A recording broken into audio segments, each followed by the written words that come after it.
দিনের শুরুতে একটি দোয়া 100 বার পড়ুন, আপনার কপাল খুলে যাবে। আল্লাহ পাক রব্বুল আলামিন আপনার গুনাহ মাফ করবেন, আল্লাহ তাআলা আপনার সম্মান বাড়িয়ে দিবেন, আল্লাহ তাআলা সওয়াব দিবেন এই পরিমাণ যে আপনি কল্পনা করতে পারবেন না। যে ব্যক্তি এই দোয়াটা সকালে 100 বার পড়তে পারবে, আল্লাহ পাক রব্বুল আলামিন তাকে শয়তানের আক্রমণ থেকে বাঁচাবে। দ্বিতীয় নাম্বার, যে ব্যক্তি 100 বার পড়বে তার 100 গুনাহ আল্লাহ ক্ষমা করে দিবে। 3 নাম্বার, যে ব্যক্তি 100 বার পড়বে 100টি নেকি তার আমলনামায় দিয়ে দিবে এবং 100 গুণ মর্যাদা আল্লাহ তাআলা বাড়িয়ে দিবেন।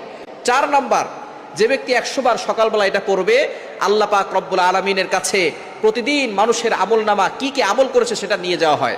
সুতরাং যে ব্যক্তি এটা 100 বার পড়বে তার নাম এই তালিকায় সর্বপ্রথম থাকবে। 5 নম্বর পুরস্কার হচ্ছে আল্লাহর নৈকট্য অর্জন হবে, আল্লাহর সাথে সম্পর্ক বৃদ্ধি হবে। দোয়াটি হচ্ছে লা ইলাহা ইল্লাল্লাহু ওয়াহদা লা শারীকা লা লাহুল মুলকু ওয়া লাহুল হামদু ওয়া হুয়া আলা কুল্লি শাইইন।